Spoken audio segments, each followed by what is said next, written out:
Good day, everyone. And first off, please allow me to extend my apology that I cannot be there in person. I was really hoping to be able to join the annual MISTRA Urban Futures Conference this year, but due to unforeseen personal circumstances, it has not been possible. However, technology does help us in these instances, and so I am able to present to you today my keynote address in the form of this video, and will be available on Skype if the technology allows to answer some of the questions that may arise from the presentation. I also hope that everyone has found the process thus far really exciting, stimulating, and that there's a real opportunity for mutual exchange and for deepening your own practice. The focus of my talk today is on grounding Agenda 2063 in local practice. And the reason I have chosen this as a topic is because I think as Africans, we should be paying more attention to this key Pan-African policy statement, especially in the context of what I will in this talk refer to as dissonant times. And dissonance because we are going through some unprecedented political turmoil, but also we've seen in the last 4 or 5 years important compacts for sustainable development coming to pass. And in some senses, we are forced to inhabit both the dystopia of the moment, but also the optimism of our times. And I am interested today to explore what this might mean for developing collectively an African policy frame. And I would appreciate it if you can think of this address as a set of propositions to help us figure that policy frame out collectively and in conversation with colleagues across the world. And I will then conclude with, I suppose, what is at the heart, at the core of the MISTRA Urban Futures program. That is the co-production of different categories of knowledge so that we can innovate around sustained experimentation. To start off then with Agenda 2063, and possibly to just point out that this somewhat underrated policy statement is indeed profound, and it does reflect, I believe, an attempt by African leaders, heads of state, and their supporting machinery to come to terms with the complexity of globalization, with rapid demographic change on the continent, and crucially from our point of view, with the continued legacies of colonialism and imperialism. And it tries to bring to the fore the specificity of the African cultural project as a key resource for figuring out where we are going, how we should be getting there, and in the process, what we should be prioritizing. What is particularly telling from Agenda 2063 is the fact that for the first time, I believe, in this kind of document, African leaders are not just acknowledging urbanization and cities, but is in fact understanding that it is key to the transition that we are trying to effect. And it is worth reading this quote from the document. "We aspire that by 2063, Africa shall be a prosperous continent with the means and resources to drive its own development, and where cities and other settlements are hubs of cultural and economic activities, with modernized infrastructure, and people have access to all the basic necessities of life, including shelter, water, sanitation, energy, public transport, and ICT. Economies are structurally transformed to create shared growth, decent jobs, and economic opportunities for all." End quote. Now, the key word here is not just cities, but it is in fact this notion of structurally transformed economies. And why is this the case?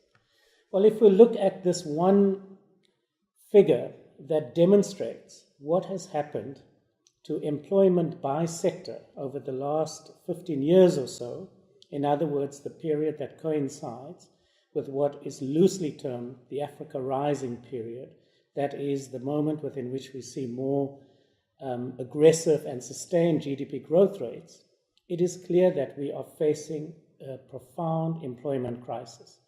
And this employment crisis is related to what the UNECA calls the absence of a structural transformation away from primary sectors via industrialization to a services-dominated economy. In fact, what we see happening is that there's a massive expansion in the services sector of many sub-Saharan African economies, but there's a kind of unhealthy leapfrogging happening across the phase of industrialization and building a manufacturing base across African economies. And this is a major, major problem because the labor force will not just double, but treble over the next 2 generations. And the question then arises, how are we possibly going to identify, stimulate, and provide employment to all of these young Africans coming into the labor force? Now, it's not as if we're starting from scratch. UNECA has been single-mindedly focused on trying to foster a Pan-African conversation about what structural transformation might mean. And these examples of the last few development reports by UNECA focusing on industrialization, focusing on trade policy, and crucially for our perspective, greening Africa's industrialization, all help us to build a shared conversation about what this debate might mean. So I just want to leave one sort of bit of technical information about this notion because I believe it is so central to the broader conversation about how we manage urbanization, but more importantly, how we use the economy to effect a transition to sustainable urbanization. Now, in terms of the UNECA framework, there are 4 components to structural transformation. One, you see a declining share of agriculture as a component of GDP and employment. You also see a rapid process of urbanization, and this, of course, is now evident across the continent. And thirdly, and this is the missing bit, the rise of a modern industrial and service economy. And lastly, a demographic transition from high to low rates of births and deaths. Now, these characteristics are important because they help to connect the African development trajectory to a set of global processes and trajectories. And it helps us to understand why Africa is different and how the current global economy, and particularly dynamics around globalization, translates into this dysfunctional economic condition across the continent. Moving on then, with that as a backdrop, it is important to just remind ourselves of where we are today. If you will, do a reality check to see what's the prospect of addressing the intertwined challenges of the absence of a structural transformation, rapid urbanization, high fertility growth rates, and a sustained demographic transition. Now, for me, it is important that we don't get too hung up on the range of details or data points around this, but rather try and grasp what I believe is the cultural significance of this moment. And if we step back for a second, move away from Africa and focus on the world, it is clear that we are living through times of dissonance. What do I mean by this? If we take a few examples, the phenomena of Trump in America or Duterte in the Philippines, it is clear that demagogues, populists, and those who pander to extreme political views and ideologies are on the ascendancy and are able to define what constitutes mainstream politics today, with disastrous consequences.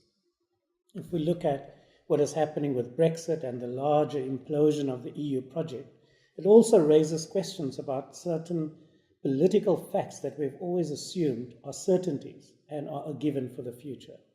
If you look at the dramatic crisis around refugees, coupled with a cultural rise of xenophobia across Europe, across parts of Africa, and of course, we've seen recently with Trump in America, it is clear that the world is indeed as far away from a human rights framework to the free movement of people as it was when the Human Rights Convention was signed in 1948.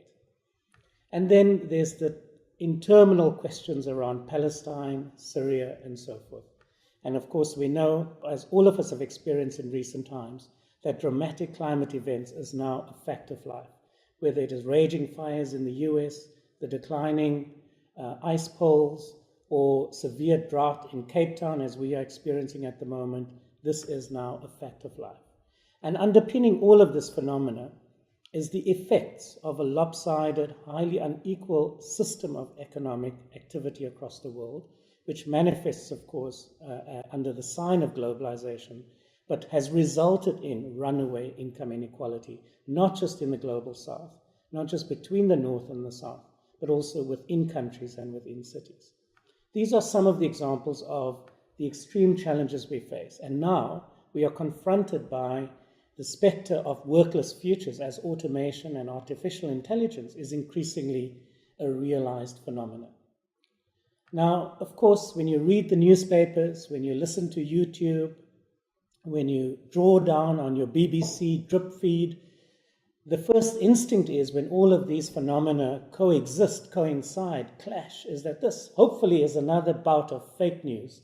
But of course, we know, unfortunately, most of the time, it is even worse than the prognosis of fake news. And in some ways, reality is always a tougher pill to swallow. So in Africa, this dissonance manifests in a very peculiar way. And I guess the starkest example of this would be that Africa is held up, or many African economies are held up as the beacons of success. You see growth rates of 12% in Ethiopia, 9.2% in Benin, and so forth and so forth. But of course, this happens as most Africans are trying to flee the realities of war, extermination, and dire economic prospects, and make that perilous journey across the Mediterranean despite all the odds. And in some ways, I can't think of a more apt example to capture how this globalized dissonance plays itself out in the African continent. Now, this is all in some ways symptomatic of a much larger and a greater set of crises that is coinciding. And colleagues and scientists who work in the sustainability field has been pointing out for some time that the issue is not just climate change and its effects. It is the very model of growth. It is the very acceleration of extraction of resources and the deployment of all kinds of unsustainable economic and social practices that are all coinciding, creating both a cultural, economic, and a political crisis. This graph simply illustrates what the scientists call the great acceleration over the last century, as a whole range of forces coincide as a result of the current model of growth. Now, we know that within that context, Africa remains marginal. This illustrates the global economy in 2016. And as you can see, South Africa, the largest economy in Africa, or the second largest after Nigeria, that these two economies combined only represent 1% of the total global economy. This reality check reminds us that in this larger conversation, or the larger political power play around how we deal with unequal neoliberal globalization, how we deal with automation, how we deal with a new trade regime, all of these factors means that Africa's position within those conversations is relatively marginal, which means that we've got very little control over many of the drivers of this dissonance. And this is important because it has to temper our debates, but it also has to remind us that our solutions are not going to come from the global context. We will have to figure them out on the ground, in our societies and in our cities. And if we look at this particular graph, which I think is an important reality check as well, it demonstrates how the global economy, and by extension, political power, is decisively shifting to Asia. What this reflects is the growth of the global middle class by world region. And the orange bit is the part that matters, because that is where the consuming class that drives the global economy, and more worryingly, the current pattern of the global economy, is located. If you look at the green bit of the pie chart, that represents sub-Saharan Africa. And again, as is the case with contribution to the global economy, the share of the middle class is negligible in a global context. But of course, that cohort is highly influential in determining our priorities within the African context, and more importantly, in African cities. So to summarize then this moment of dissonance, before we get on to what the opportunities might be. We now recognize that we are confronting a planetary crisis, which is not just about climate change, but a whole range of environmental systems. But we also know that it's not just about natural systems, that it's also about the social underpinning, or what is called the social foundation in the graph on the right-hand side. And that reflects the various aspects that contribute to basic human dignity and building capability. And on both the social and the planetary levels, we realize that our current economic system is producing severe environmental harm, inequality, and economic redundancy. And existing political and regulatory institutions are simply not geared to address this. If we are going to talk about solutions, if we are going to respond to this at this scale, we have to think of civilizational efforts. And cities, I believe, are at the core of this new sustainable development agenda. Now, this then brings us to what has happened over the last 4 or 5 years at a global scale in terms of producing new social and political compacts to respond to these trends. Of course, the most significant of this and the most popularized are the 17 Sustainable Development Goals. And within this, the urban and, very importantly, the urban economy is central to the understanding that is emerging about how we transition away from the current extractive growth path to a more inclusive and sustainable one. But of course, it has not just been the SDGs. This has been reinforced by the Paris Climate Change Agreement in 2015. And this has also been underpinned by the Sendai Agreement in the same year that deals with systemic risk. And in 2016, it all fed into the new urban agenda adopted at Habitat 3. And from the point of view of our discussion today, if we then analyze the discourse, the policy positions, and the trajectory within Agenda 2063, it is clear that it is absolutely consistent with these global debates. And this is indeed good news because it means we are in the conversation, but we can also articulate an African perspective into these global discussions. So what I've tried to do over my work over the last 4 or 5 years is to bring together these multiple global and African conversations and try and recalibrate what does it mean from an integrated sustainable development perspective. And this diagram is a simplification, if you will, or a device to help us have a more accessible and a more considered conversation across sectors and across disciplines. And essentially what it suggests is that our one key priority, of course, is human development, and this is achieved through a sustained and increased focus on the drivers of human development, which is education, health, culture, and social protection. And we now know that this has made a huge difference since 2000 when the MDGs were adopted to ensure that African girl children are in fact enrolled in schools.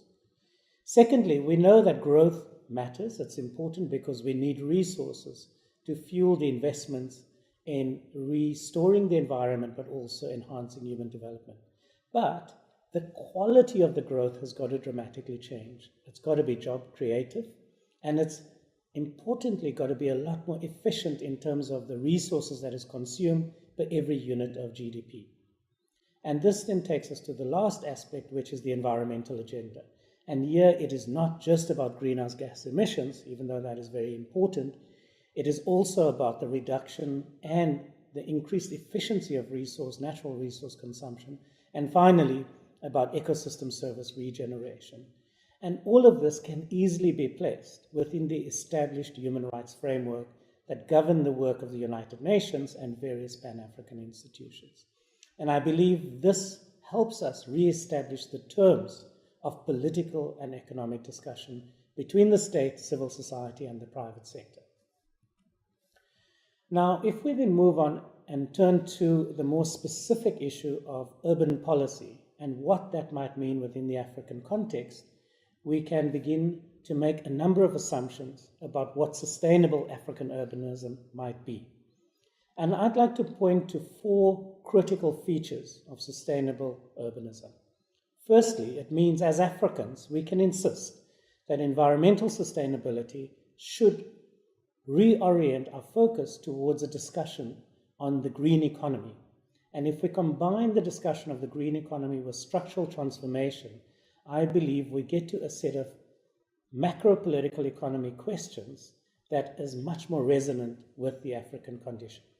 Secondly, we can foreground social inclusion through access to basic services so that we can begin to roll back the unacceptably high levels of multidimensional poverty that stunts the potential of Africa's youth and children. And we have to be clear about this point, that unless we are able to dramatically improve the educational and health outcomes of these cohorts, we will never see Africa restored to its role of leadership and its role of cultural influencer in the global debate. Thirdly, we have to all become obsessed with employment, whether it's formal, informal, social economy sectors. It's got to be about jobs, jobs, jobs. And to a large degree, I often notice that in many of our urban policy discussions, we remain determined to be ignorant of the economy and, most importantly, of what we will do and how we will, in fact, create employment. And finally, we have to think and foreground the importance of institutional competence. And of course, the capable state is key to this. But I think we have to acknowledge it's not just about the state. It's also about civil society organizations and productive businesses. Across the board, I would argue, we tend to see institutions in Africa that is marked by low effectiveness.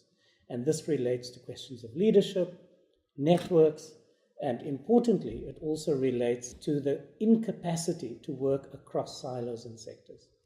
So this, for me, is the broad framework within which we can begin to then focus on much more specific questions in given cities and sectors. But one more broader point is really important to understand, and why I believe this paradigm is important.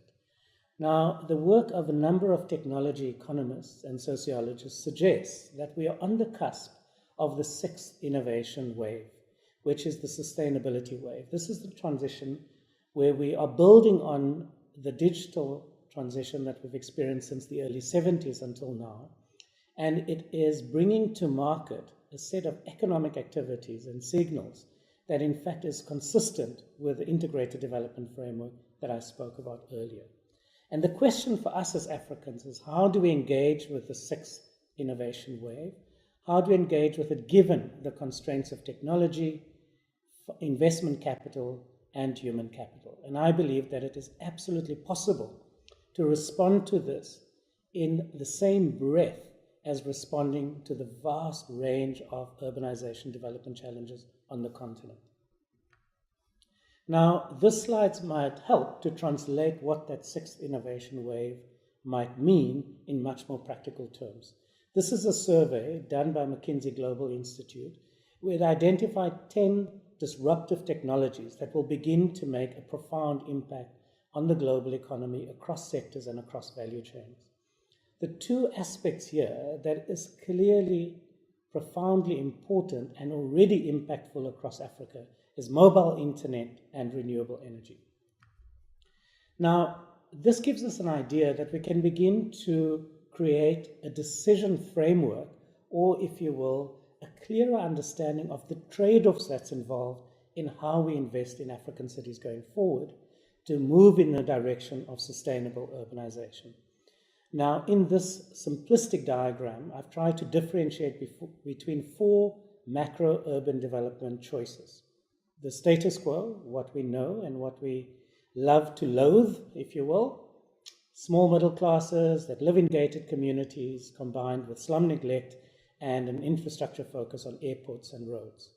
Many of our cities are characteristic of this, and coming through Nairobi, of course, one is reminded of the material expression of this in a country such as Kenya. We're increasingly seeing the private real estate sector embracing green building standards, and I believe this, combined with new markets, is going to produce a greening, or shall we say a greenwashing of the status quo scenario, where you will have pretty much the same, but now the elites living in the gated communities will live in environmentally sustainable buildings, but of course spatial and other forms of inequality will continue to be reproduced. The third scenario is that of the smart city, and of course again the simplistic private sector driven jargon around this suggests by simply foregrounding or prioritizing investment in fiber, mobile, internet, and sensors, we can radically improve the productivity and efficiency of our cities and save enough money to solve the problems such as slums and other forms of urban neglect. Now, I don't have the time today to critique that scenario, but what I want to suggest to you is that where we should be focusing our energies as the Mr. Urban Futures Network is in what I call the adaptive city. And this is where we take technology seriously, but at the same time, we engage with the real cities that we all live in.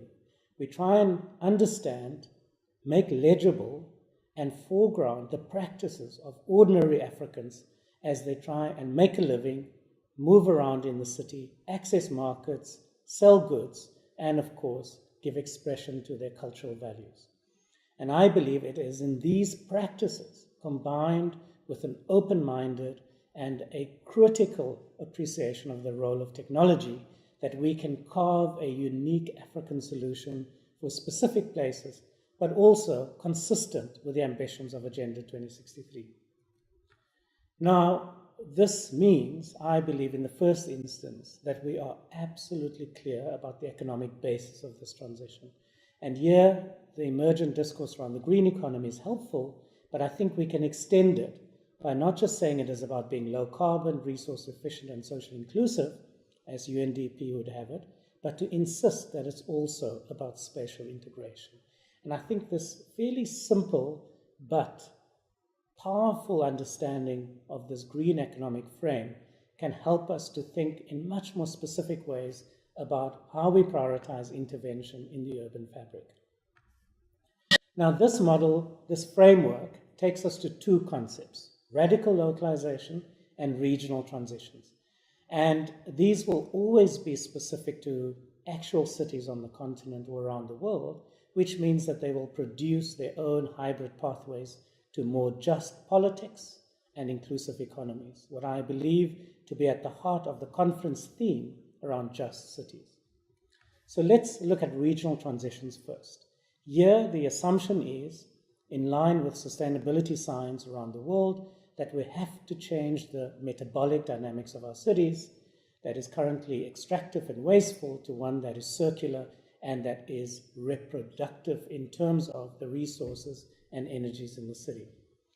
In this regard, we've got to embrace the potential transformative power of renewable energy systems as a backbone for this transition. Secondly, we've got to recognize that mobility infrastructures, public transport, and other forms of effective non-motorized transport can dramatically improve the productivity and the safety of urban residents. Thirdly, we've got to think about an affordable and appropriate ICT backbone, because this will indeed allow both citizens, the state, and the private sector to address a multiplicity of demands much more quickly and much more efficiently. And then to the nub of the issue. I believe that if we think intelligently about these three big ticket item investments in relation to how land uses will change, we can in fact use land use regulation to create new and sustained fiscal resources for the urban fabric. And the fiscal question, I cannot overstate that enough, because we have to be clear that unless there are public resources, we cannot sustain either regional transitions or localization. Now, of course, given the status quo, given the base we're working from, none of this can come to pass unless we have local universities, think tanks, research institutions, and activists who can do the hard work to help us understand how to connect what is with what could be. In other words, who can fulfill the function of intermediation. I now want to move on very quickly to the question of localization. Now here, the proposition is very simple, and it is that we've got to treat neighborhoods as dynamic environments that needs to be enabled to be even more productive and to be more efficient in how they function. And this is about ensuring that the sequencing of public investments are done in such a way, it is calibrated in such a way that it does in fact enhance livelihoods, public health, and access to a range of open opportunities. And in a context of acute unemployment and underemployment, it is essential to optimize all public investments in placemaking towards social empowerment and collective action through the proliferation of social enterprises. Now, practically it means paying attention to all of the various activities going on simultaneously in any neighborhood, in any community, whether it is investments around basic services or around activating the public realm or ensuring tenure security. These need to be articulated in relation to employment or livelihoods and political voice and control.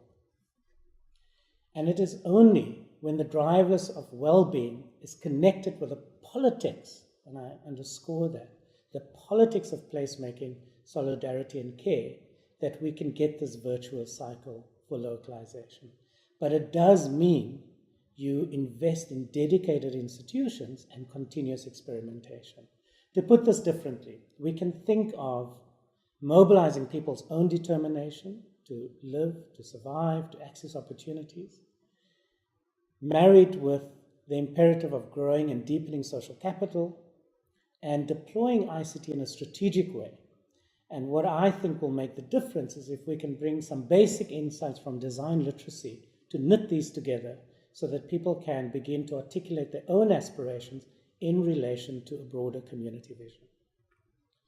Practically, this would mean that the different sectors that operate in a community needs to be brought in conversation and in articulation so that you can foster social innovation. And this is really about learning spaces for people to grow their capabilities, about deepening organizational skills so that they can manage these processes, and crucially, learning how to prioritize in a context of scarce resources, but a clearly articulated vision about where a community wants to go. And in this way, then, communities themselves, citizens, will be enabled, empowered to continuously adjust milestones towards the realization of their visions, as opposed to what gets imposed from the top. Now, again, as I've intimated before, none of this is possible unless we actively grow innovation systems. Now, of course, in an abstracted way, we now know what the various subcomponents of the broad field of sustainable urbanism adds up to, as done under the auspices of Mr. Urban Futures. I don't want to go through this, you'll be happy to know. I rather want to focus on a more dynamic understanding of the kind of local ecologies of innovation that we as African universities and as critical urbanists need to foster in all of our cities and towns. Firstly, all research, of course, and especially in Africa, and especially in light of the aspirations of Agenda 2063, has got to start with critical thinking. This then helps us to clarify what are the potential opportunities for invention or intervention.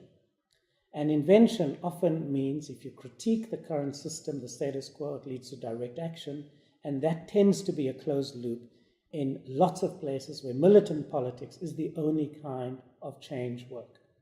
However, what we are interested in is how imagining alternatives can lead to experimentation, and how experimentation in turn can produce innovations at scale.